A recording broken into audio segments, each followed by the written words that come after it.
All right, let's get right into it. Today, we are unpacking one of the wildest, most intricate stories to ever crawl out of the lore surrounding Area 51. We're talking about the enigma of a being known only as J Rod. This whole thing really boils down to one single, kind of mind-blowing question.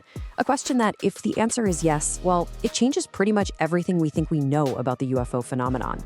And to even begin to understand it, we've got to go all the way back to the start. So where does this all begin? Well, not with Area 51 itself, but with a supposed event that, according to this theory, made the base necessary in the first place. I mean, just look at the timing here.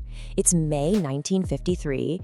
The US just wrapped up a big nuclear test series in Nevada. Days later, a disc-shaped craft allegedly goes down just over the border in Kingman, Arizona. Then boom, just 2 years after that, the government picks this super remote patch of desert called Groom Lake, and Area 51 is officially born. The people who believe this story will tell you that is no coincidence. And the details of how they supposedly recovered this thing are just fascinating. So the story goes, a team of 40 government engineers are loaded onto a bus with all the windows blacked out. They're driven out to the site, and what they find is a 40-foot wide disc. But here's the real kicker. It was perfectly intact.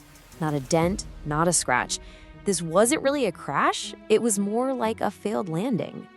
And they didn't just find one ship. Nope.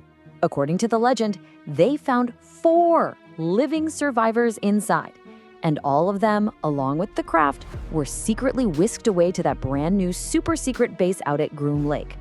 Now, one of those 4 survivors would become the absolute centerpiece of this entire program and the origin of this whole unbelievable story. He was given a code name, supposedly by the project's linguists, J Rod. The claim is that he was the only one who survived long-term after the Kingman incident, and they put him in this specialized containment facility deep underground beneath Area 51. So you might be asking, why? Why keep him? Well, according to the whistleblowers, J Rod's whole purpose was to help our scientists figure out his technology, to basically reverse engineer his own ship. Physically, he was described as looking insectoid, and the way he communicated, well, it was bizarre, to say the least.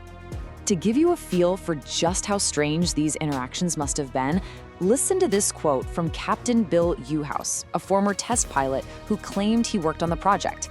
He said J Rod would mimic your voice right back at you, like a parrot, all while trying to explain incredibly complex scientific principles. Just imagine that for a second. Now, this whole operation wasn't happening in some regular hangar on the base. No. The claims suggest the facility built to house J Rod and his tech was on a scale that is, well, it's almost impossible to even wrap your head around. So the big theory here, especially among people who research this stuff, is that what we see on Google Earth is just the front door. The real base isn't growing across the desert floor, it's plunging deep into the earth. So how on earth would you hide an excavation project that huge? Well, the theory lays out this incredibly audacious 4-step process. First, you dig these massive caverns and tunnels. Then, you truck literally tons of dirt and rock to nearby commercial mines. From there, you use a nasty chemical process involving cyanide called heap leaching to basically dissolve all the evidence. And the final, crucial step? You pay the local miners what they call hush-up money to keep their mouths shut. And we're not just talking about one base. Some of the most extreme claims suggest there's a vast underground subway system with high-speed trains connecting America's most secret sites, from Area 51 all the way to the nuclear labs at Los Alamos, the Roswell crash site, and even NORAD's command center inside Cheyenne Mountain. Okay, I know what you're probably thinking right now. This sounds completely insane, right? Like something straight out of a sci-fi movie. So where is all this coming from? Well, let's take a look at the key people who brought this story to light. The whole J Rod saga really rests on the testimony of 3 main figures. There's Bill Uhouse, the test pilot we heard from a minute ago. Then there's a man named Dan Burisch, who claimed he was a microbiologist hired to study J Rod's biology. And maybe the most famous of all, Bushman, a longtime senior scientist for the huge defense contractor Lockheed Martin. And let's be clear, Bushman wasn't some random guy. This was a legitimate high-level inventor. Before he died, this Lockheed Martin scientist held 27 US patents for advanced technology. In a video recorded on his deathbed back in 2014, Bushman dropped this absolute bombshell. He claimed it wasn't just one being, but at least 18 of them who were alive and actively working alongside personnel inside Area 51. But believe it or not, we still haven't gotten to the most mind-bending part of this whole story. It isn't about how many there are, or even where they're being kept. It's about where they're from. And it's probably not where you think. And this is the question that just turns the entire conspiracy on its head. All this time, we've been using the word alien. But what if that's the wrong word? What if that's not what they are at all? This is the ultimate twist. According to Dan Burisch, the microbiologist, J Rod eventually revealed that he wasn't from another world. He was from Earth, just thousands of years in our future.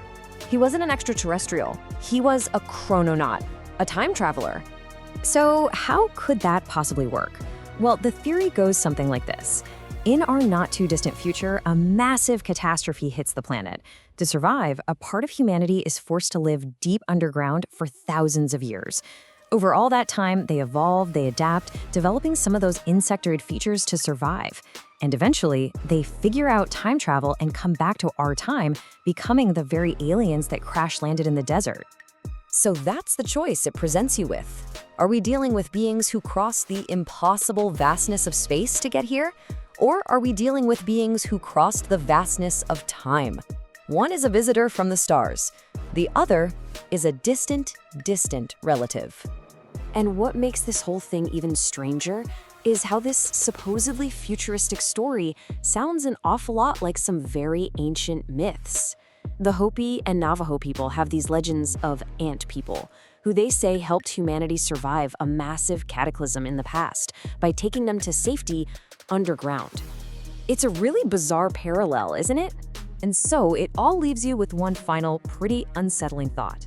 If there is even a tiny sliver of truth to any of this, are these beings here to visit, or are they here to warn us? Is our own future desperately trying to send a message back through time? That is the J Rod Enigma. Thanks for tuning in.